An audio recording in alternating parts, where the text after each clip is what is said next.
If you're just joining us, please introduce yourself in the chat.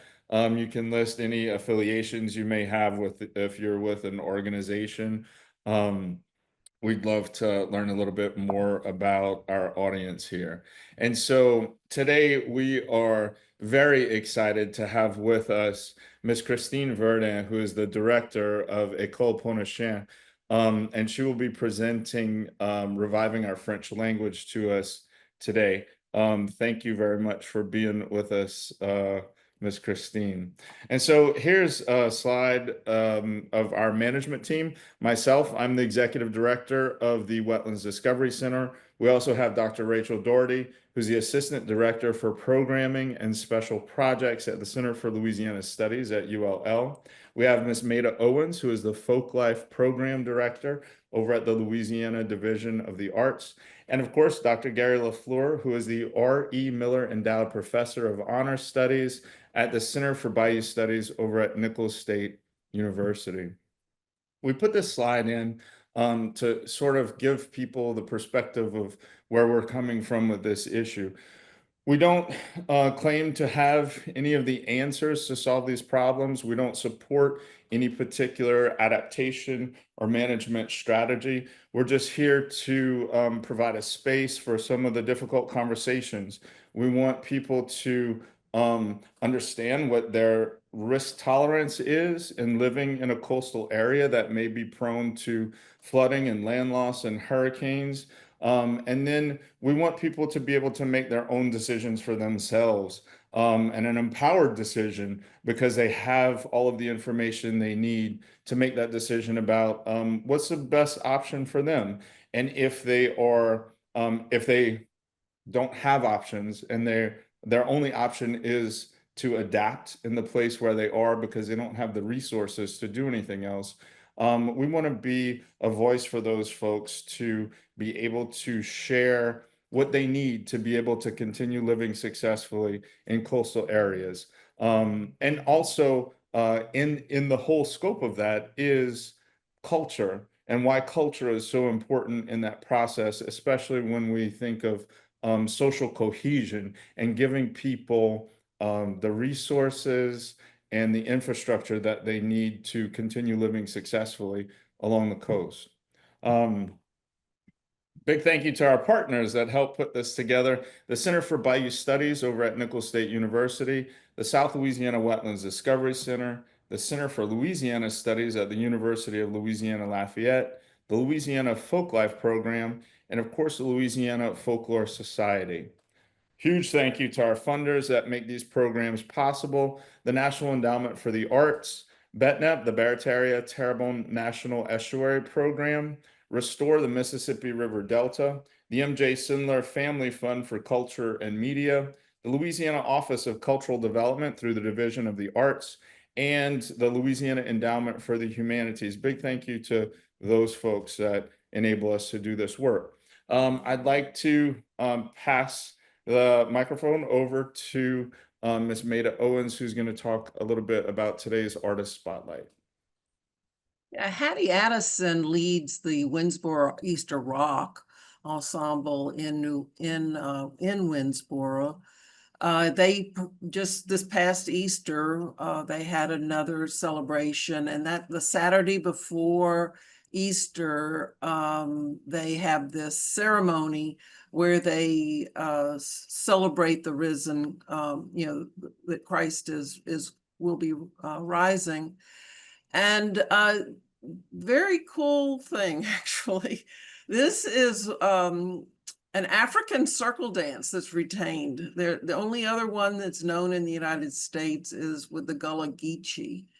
And they have been doing this. It used to be much more common, but they've been doing this for generations. And very excited that in 2021, they received a National Endowment for the Arts Heritage Fellowship. This is a really big thing. And so they received a Passing It On grant this year to train more of the community to participate in the ensemble. Very, very pleased that I finally convinced Hattie to do that. But anyway, very, very pleased to share this with you this year. Thank you so much for that. Thank you for the work that you do in helping to identify those people that need to be celebrated and those traditions that need to continue on. Um, One of the things that if you've been with us this year, you know that our theme is how do you move forward with intention? And this is a question that we asked to our presenter after their presentation so they can share ideas for that. But what we want to do for this meeting is a little bit different. We want you to actually put in the chat how do you move forward with intention? And you can give yourself a little time to think about that as we move forward with the presentation. If something comes into your mind about how you move forward with intention or a strategy for doing so, please share that with our group. And so for today, our agenda, we're going to listen to Ms. Christine Verdin in a second. We're going to have a question and answer session with her after her presentation. We're going to ask her, how does she move forward with intention? And then we'll have a few working group updates, any announcements from the group that you'd like to share. And then we hope that you'll stick around with us after 12 o'clock when the formal part of our presentation ends. We stick around for another 30 minutes just to be able to ask our presenter more questions or have a discussion about anything that may have come to mind as we're meeting today. So with no further ado, I would like to hand this over to Ms. Christine Verdin, the director of École Pointe-au-Chien, who will be presenting today, Reviving Our French Language. Thank you again so very much for being with us today, Ms. Christine.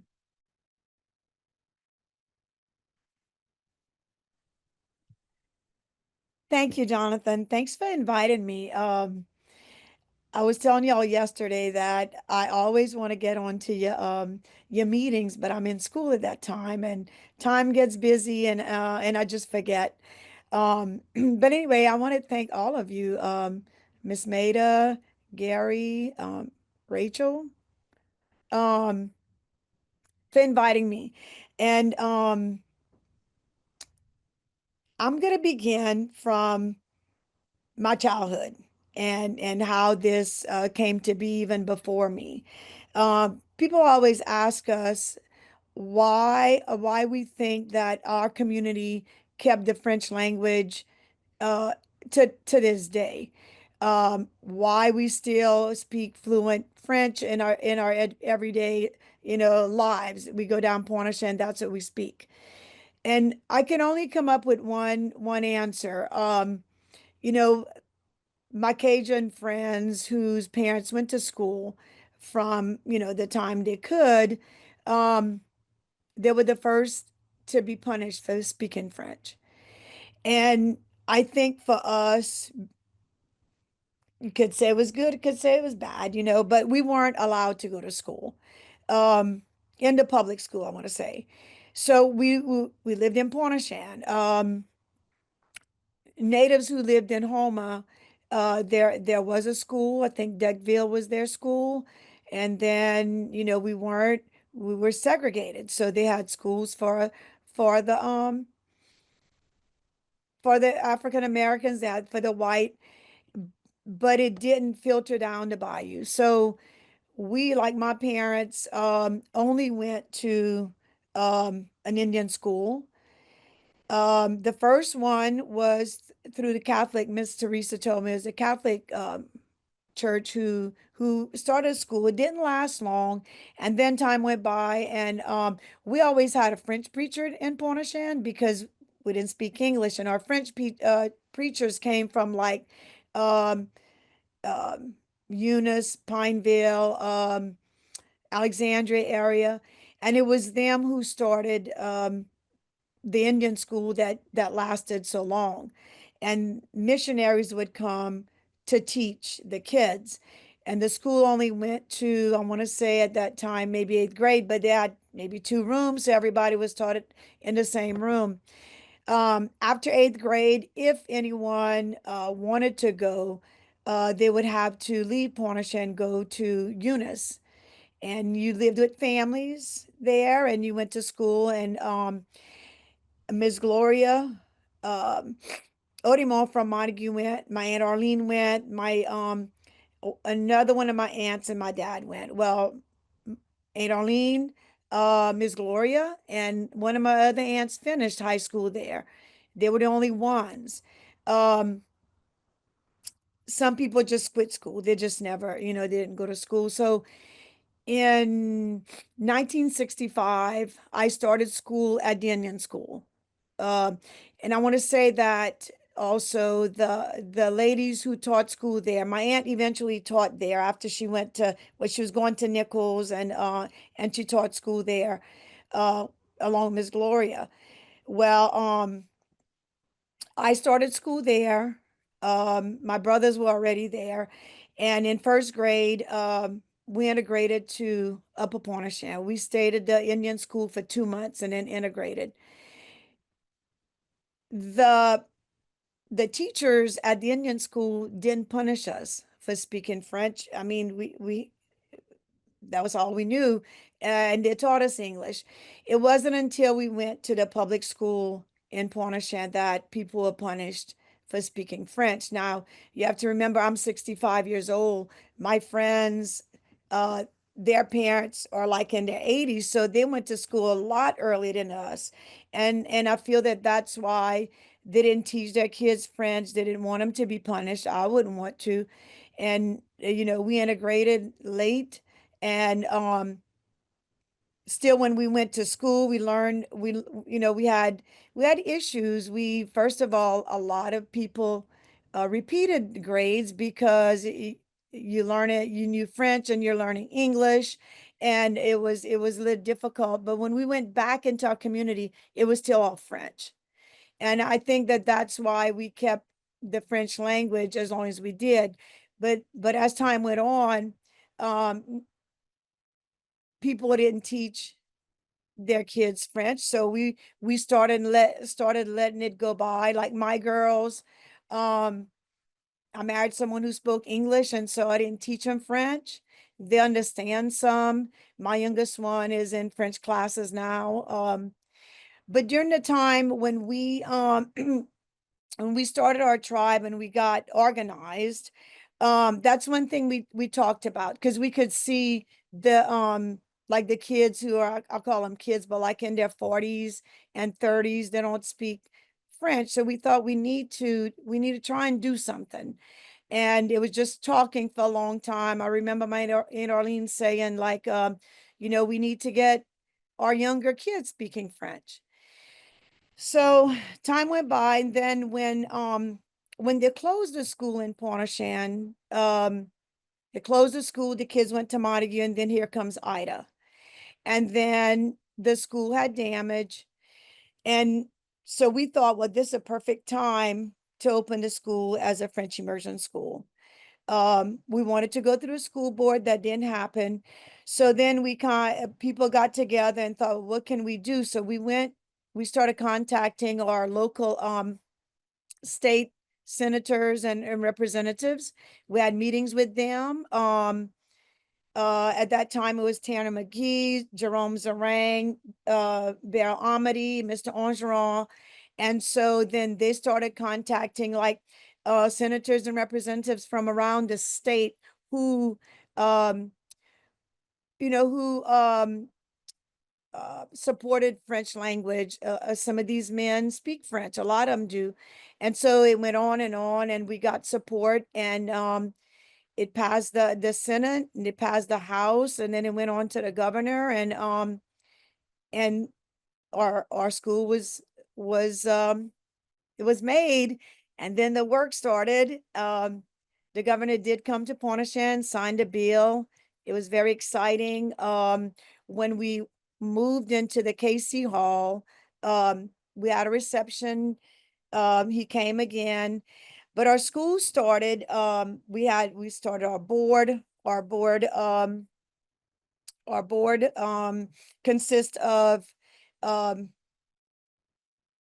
a tribal member from each tribe in our area is supported. They're on there. people from different aspects, but our board started, we started meeting and getting formed, and we started um, last August 2023 at Vision Christian with 9 students.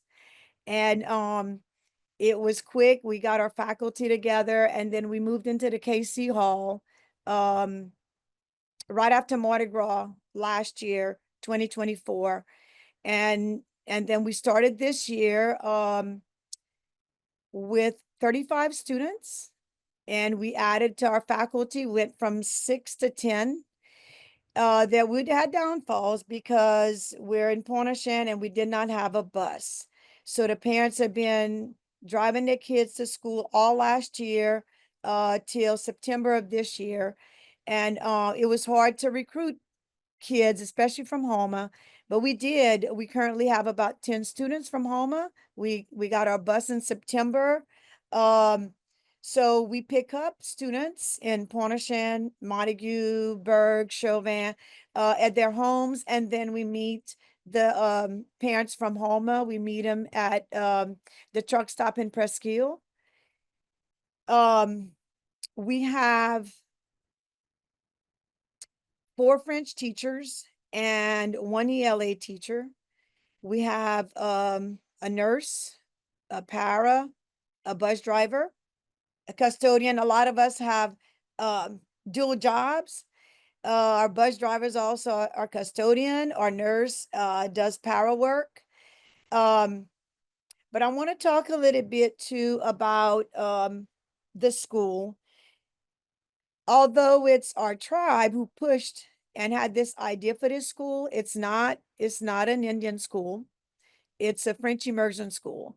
And it's a French immersion school for all kids in Terrebonne and Lafourche Parish. This year, what we've done is we've had our first open house at the Berg Library on Klondike. We're having one at school this month, May. We're gonna have one in Grand Caillou. We're reaching out to other bayous. We're gonna have one in Grand Caillou in May, another one in Berg in June, and then our last one's gonna be in July at the school. While we're at the KC Hall currently, the school, the old Pointe-au-Chien school, is being renovated. It should be ready in August for us to start our new school year in August at the Pointe-au-Chien school. We started with pre-K. This year we started with K first. This year we added pre-K second, so we have pre-K for K first, second. When school begins in August, we're going to add 3rd grade. We're also not a private school, we're a public school. We're a state school. We fall under the umbrella of the other special schools, which include NOCA in New Orleans, the School for the Gifted in Natchitoches, Thrive in Baton Rouge, and the School for the Deaf and Blind in Baton Rouge as well. So we all have unique we all have a unique school. None of us are the same. We're the smallest and the youngest. So our school, being French immersion, I spoke to someone last week and they weren't sure what French immersion was. They thought that French immersion was just teaching the language. And they do have FLA, which is in Lafourche Parish, and the teachers teach the language. We're different than that. The kids are taught in French. 60% of their day is all French and 40% is English. Maybe it might be going more 70-30. So our students are taught in French, math, social living, PE, art, and then their French LA. And then they're taught English as well. So their English is for 120 minutes. 90 minutes is strictly teaching and 30 minutes is intervention. But the rest of their day is French. Next year, we're going to take the leap. So the kids are going to take the leap in English. There's no French leap. So it's going to be interesting to see how they do. But that's a first. with the bill that passed, our school um, is pre-K to fifth grade. The bill has us going up to fifth grade. We're hoping to go back and ask to add at least sixth grade to our school. Um, and then we'll see what happens. You know, they'll have to probably, I mean, I wish we could go to 12th grade. That's a big wish, but we're hoping by the time they're in sixth grade that they will know French fluent enough to hold on to it till they get to high school. Um, so our school is not just a typical French immersion school. When we ask for our school, and we put in there that we want to also teach our French, which is Cajun Creole Indian French. Um, and Jonathan, if you could go to the next slide. I'm forgetting about our slide. So this is our tribal flag, and it's got our name, and you'll see the little details about our history and our culture.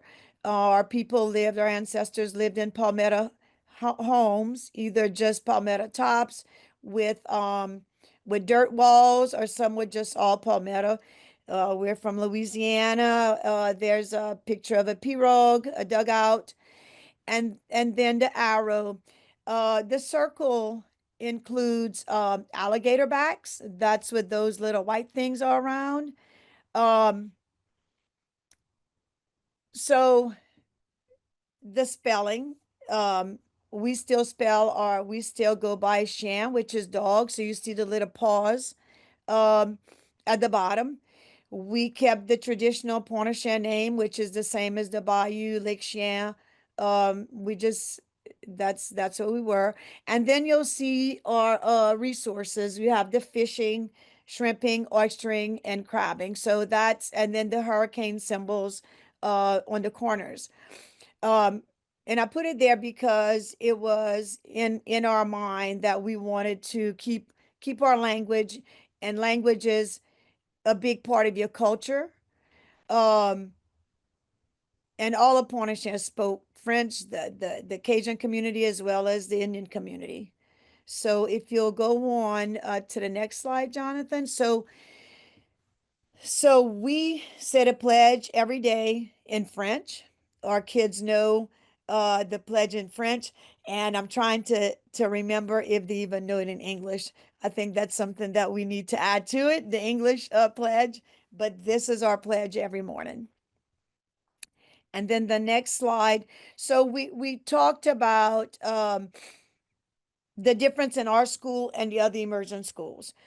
So our plan was always to bring in our words, and these are some of the words that are different, and that our teachers know when they come into our school that we expect them to bring in our words as well, because the point of this is to bring back our language, and our language is a Louisiana French.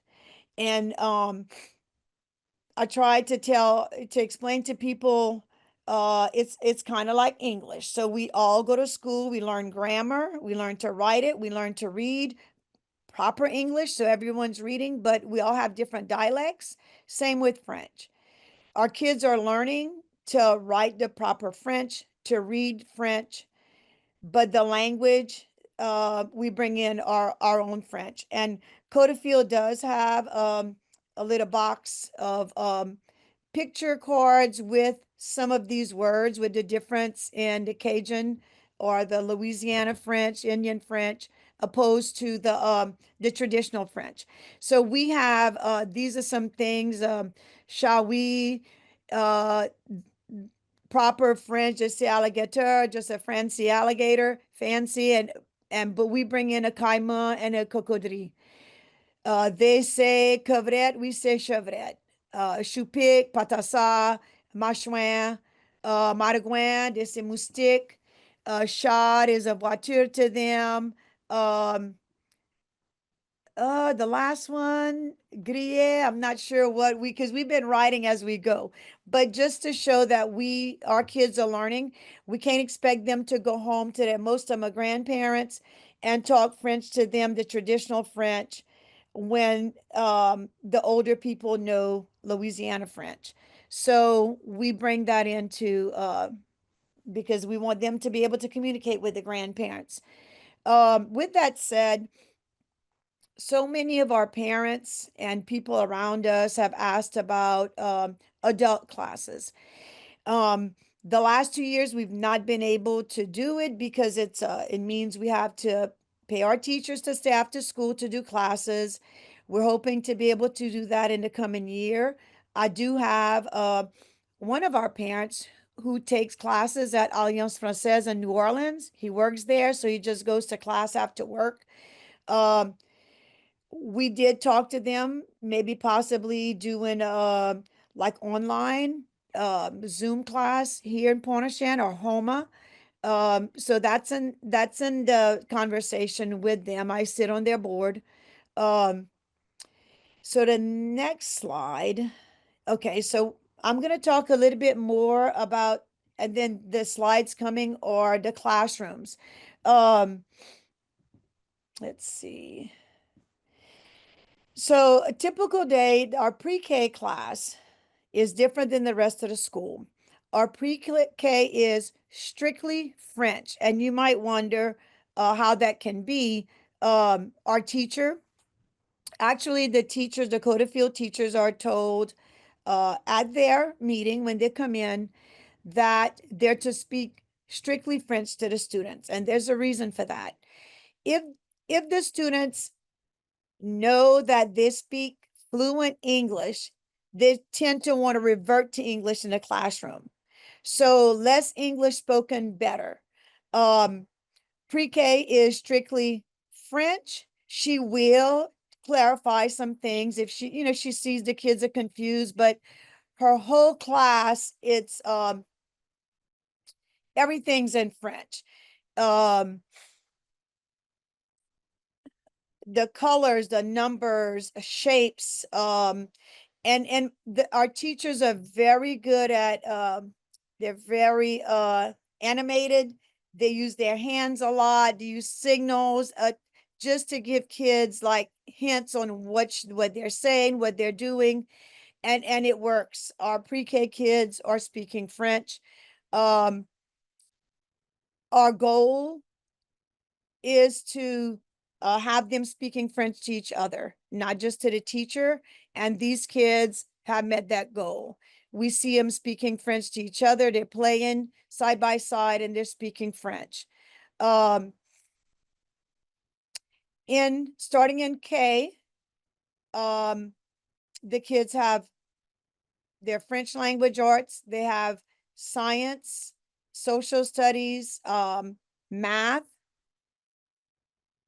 PE, and art is all in French. The only time they're with a teacher who speaks English is for their ELA.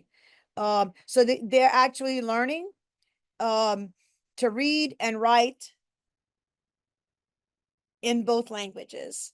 And it's amazing to see that it does work. So Jonathan, you can go, well, because our school is so unique, there's always someone wanting to come to our school. The ambassador, the Canadian ambassador, the consulate in Dallas sent over these little boats, which was perfect for us. The two little boats, a bunch of French books, and a beautiful rug to our school.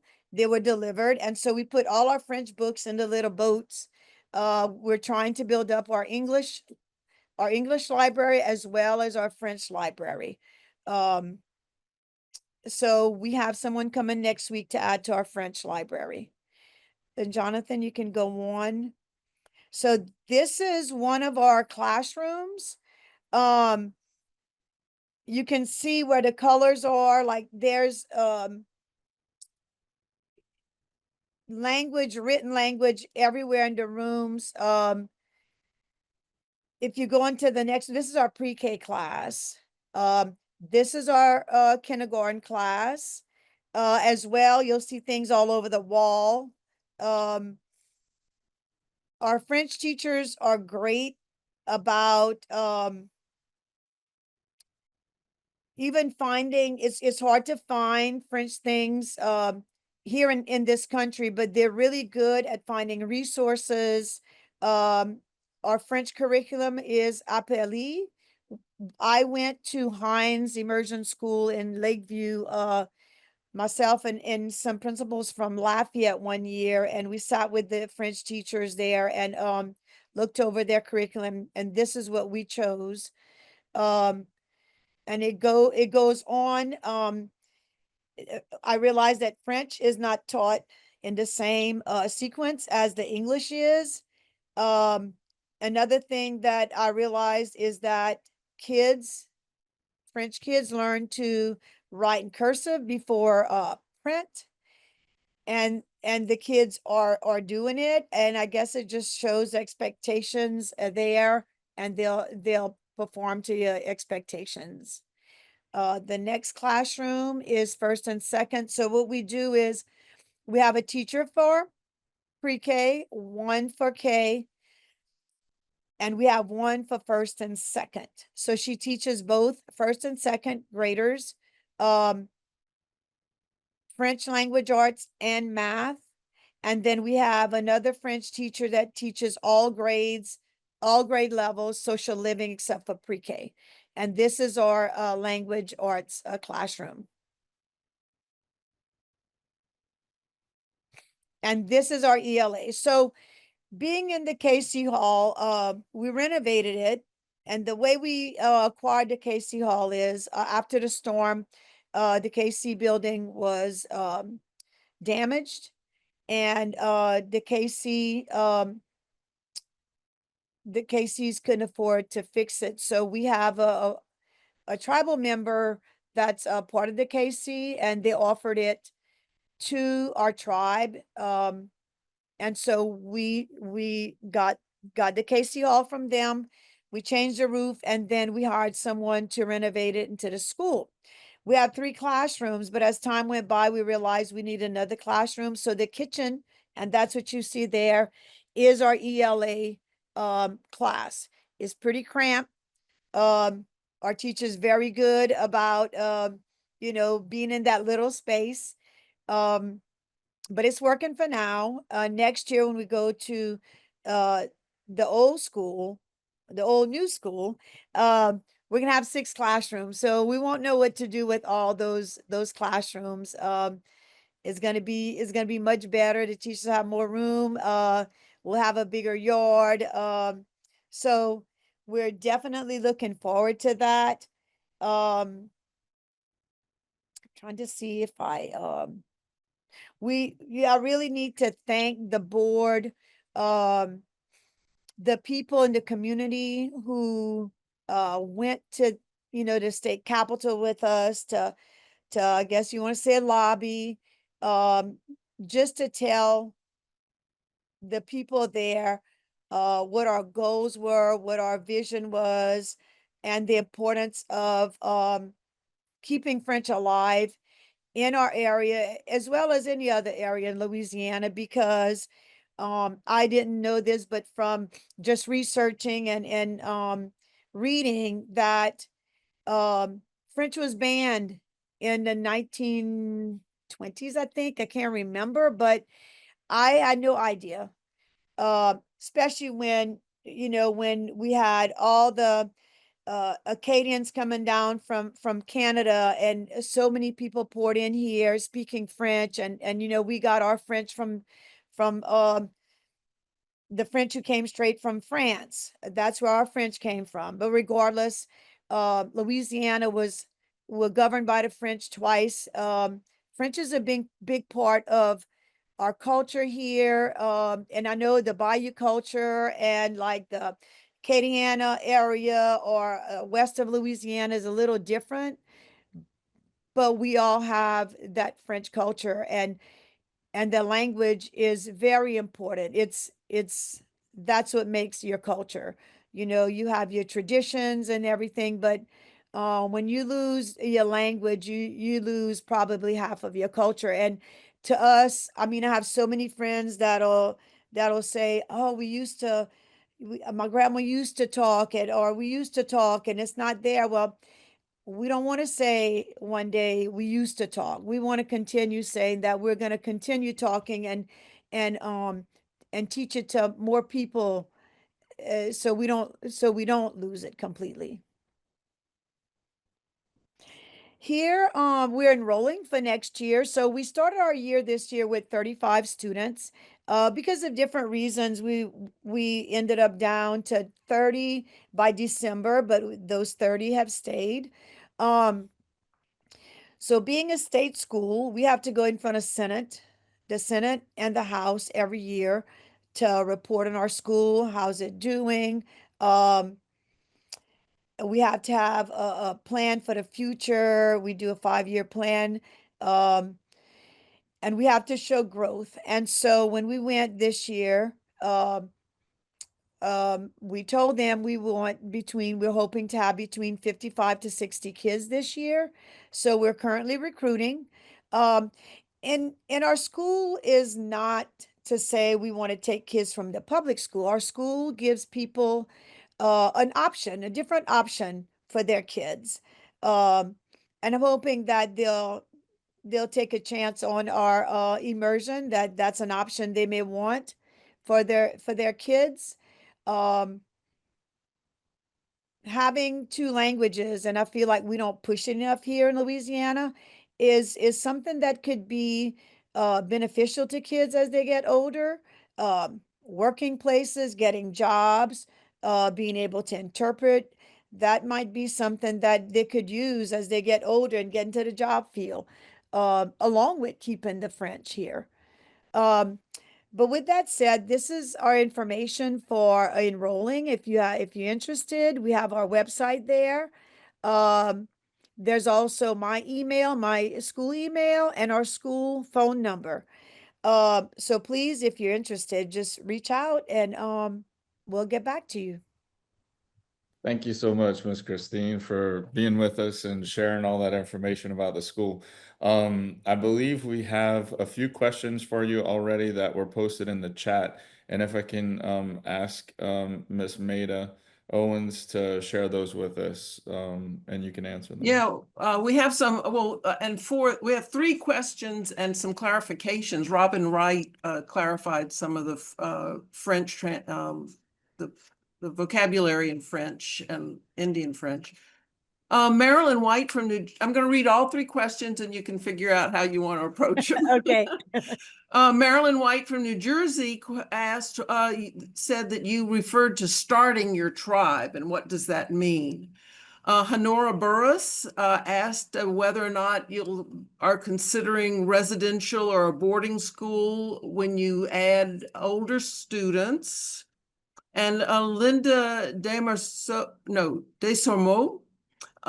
she had a really good question on how do elders interact with the students, and is there a space for them to interact with them in a more traditional way and to pass on their knowledge? Okay, I'll go back to, so I guess I said it wrong. I mean, we've been a tribe for years there. We've recently found some artifacts saying how long we've been there, and it's over 1,200 years that our people have been there. And we've always had leaders in our tribe in the Indian community, but we formed as how would you say that, a formal group with a chairman, a co-chairman, as well as with a consul. In the 1970s is when we did that. To be a formal, like to make it more formal. Prior to that, it was more like the leader in the tribe. There's always some our ancestors. There was a leader at different times. Um, um, our periods, different periods, we had a specific leader or a few leaders in the tribe that people would go to, like for advice, for clarity, for just information, wisdom. And then we formed as I guess a formal tribe in the early 1970s, where we elected a chairman, a co-chairman, and we have an elected council and an executive board.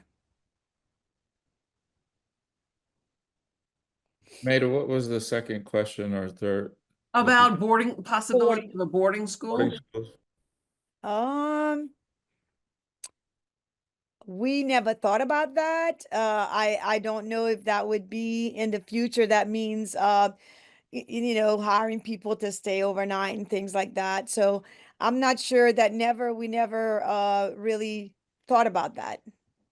Although, you know, a few of the special schools are boarding schools. Thrive is, School for the Gifted is, School for the Deaf and Blind is. I don't think NOCA is, but that it's not something we thought about. Maybe we should. Thanks for asking. Okay. And the last question was about how do elders interact with the students, and do you have a way for them to do so in a more traditional way rather than the structured formal school setting? So what we've done, last year we had a few elders come and speak to the kids. It was more like just kind of stories, like telling them about their life, how it was when they grew up.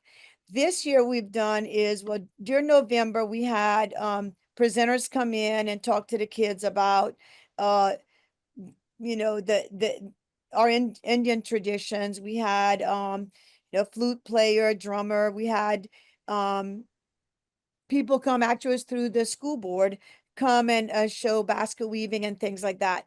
But recently, last week, we had Louisiana Day, and we invited different elders from different places. We had some tribal members come. We had a group from Grand Caillou has a French table, and those ladies were interested in coming to our school, and they did. They came. We had them scheduled, and they mingled with the kids. They had activities to do.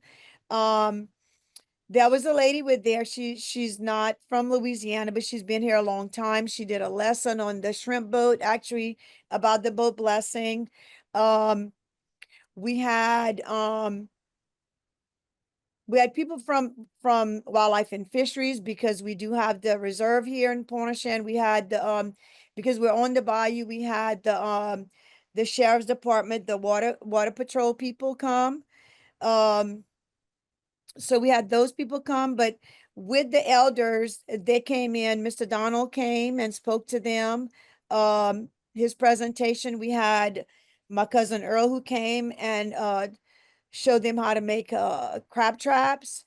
And during that time, you know, they spoke to the kids and just mingled with them. And because the focus was for the elders to come and speak French to the kids. So that they're learning French, their grandparents speak French, but we wanted them to see that they're not learning French in isolation. They're learning French for a purpose. And it's to be able to communicate with the elders. And we felt like we wanted them there so the kids can see, oh, wow, there's more people than we think that speak French. Mhm. So we just recently did that. Our goal actually is to bring in people more often than that. But it just so happened we did it all in last week, the 3 days, in 3 days. Excellent. Gary, you have a question? Miss Christine, thanks for that. That was awesome. You know, one of the things that I was most touched by was I was familiar with my grandparents being punished for French, and in my mind, I always thought that was the most recent time. But you reminded us that as recently as 1965, y'all were being punished for French, like when y'all went to the Pointe-au-Chien school. It seems to me like those people that were punished for French, we should interview them quick. Is that happening yet? Maybe you have a little list of them. So I mean, we interviewed our elders and, the ones who went to school. Yes, we do have documentation of that. I recently I went to Alliance. They had a presentation. It's a young guy whose people do come from Chauvin, last name Terrio. And I bought his book. Let's see if I have it here. J It's Jason. the Frenchies. Yeah, yeah. Yes. And so he interviewed and he showed us videos of the men he interviewed that went to the service. And those men said the same thing. But these men are in their this they had an elder there. His birthday was that day, and I want to say he's from Thibodeau. I think he was close to 100, if not 100.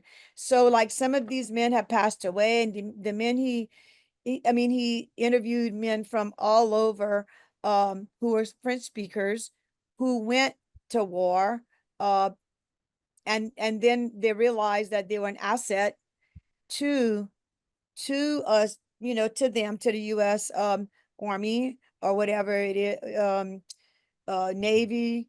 Yeah. And every one of those men said that they were punished for speaking Yeah. French at school. Okay, still have you. Did maybe you mentioned this? Did I see some little hurricanes on your flag? Did you mention that? Yes. Yes, I did on the corners. Ha! Yeah, we've been going through hurricanes forever. Yeah. And That it's going to continue, but yeah. yeah, that's a good way to defeat the beast, right? You just put them right in there and say, "We're not scared of you." Right, right. I also think that as much as it seems as though the mascot of the school is a cute little puppy, I want to believe that it's actually a little Rougarou. But that's my own. But the mascot, is it a little puppy? It's a Pointe-au-Chien. So I mean, is it a little puppy? Is it a Yes. little Rougarou? Like, where are we on that one? So he's a wolf dog There because, we go. yeah. That's close enough. I'll take it. So he's a pup, but he's a pup. So the question that we like to ask our presenter is, how do you move forward with intention? What are some strategies that you use or thoughts that you have yourself that you maybe could share with the group about moving forward with intention? So it's good that you asked that because that is something that we think about all the time. And moving forward, first of all, is next year is going to be our first year to take the LEAP test. And that's going to be a task in itself because students are learning their subjects, their curriculum in French. So with that said, thinking ahead, we're hiring a para to specifically work with our students, to go through that transition of learning math, so that the vocabularies is going to change. They need to know what a plus sign means in English. So going through all that, we're hiring someone specifically for that, just to make sure that they're ready. Not that they don't know the content, but they need to be able to translate this into the English. The ELA, I mean, they're taking ELA classes. The other thing is we're thinking ahead about growing, and with that comes your staff. We already we already have set in our 5-year plan how much staff we're going to add each year to go with the students we're adding. Um, Other things we're looking at, which when we started the school, one thing is that we want to have a garden, and hopefully that'll pan out where we can have garden to table and use our produce from our garden to cook. Um, We're hoping to have a kitchen next year. We're working on that, where our kids don't have to bring lunch every day, but we're working on that. Also, further in the future, wanting to add sixth grade. And this is going to be a while, but I'm hoping that'll give us time to maybe get with the school board, especially when our kids get into high school. Our kids are going to know French. Um, they're going to be above taking a French 1 in high school. So we're hoping to have a conversation with the superintendent and the board about maybe offering, and Miss White is on this call, offering college courses, French courses to our kids when they reach that level, the high school level. Thank you so much for that. Thank you for being with us today and sharing all of the wonderful things that you and your board and the tribe are doing. I'm every time you say one more thing, I get even more and more excited about the work that y'all are doing there, about the garden in one school. Like, it's all beautiful. Y'all are doing such beautiful things. Whatever we can do to help on our end to make that a success, please let us know. Robert, please stick around with us. We're gonna get through the rest of our slides, and then we'll have an informal discussion with Miss Christine to answer some more questions. So here's a little bit of the information on our working groups. We hope that if any of this work that we do interests you, in particular, the French language preservation, if you'd like to participate in that group, it meets the second Tuesday of the month at 6. And you can see the rest of the information there. Should you need to find more information about this, please just contact us at the Discovery Center and we can put you in touch with the conveners. Our next gathering is Friday, May 16th at noon. We hope that you'll join us. We're still working, we still have to finalize a few things about getting the convener with us. So keep an eye out on Facebook and you'll see announcements about that. Any announcements very quickly? We have about 2 more minutes. If anybody has anything to say, any upcoming events, we talked a little bit about the Chauvin Sculpture Garden, the Folk Art Fest that's happening in Chauvin, along with the blessing of the fleet there. Anyone else have any announcements they'd like to make? If I may, I would just like to say to Christine, I am thrilled that you are finally doing. Excellent. Stick around, Robert, because we're going to get into more conversations with Miss Christine in a second. So if you'd like to connect with us, please join our Facebook group. There's more information here. You can scan that QR code to keep you in touch with us. And that brings us just around to 1 o'clock right now. And so this concludes the formal section of our presentation with all of you.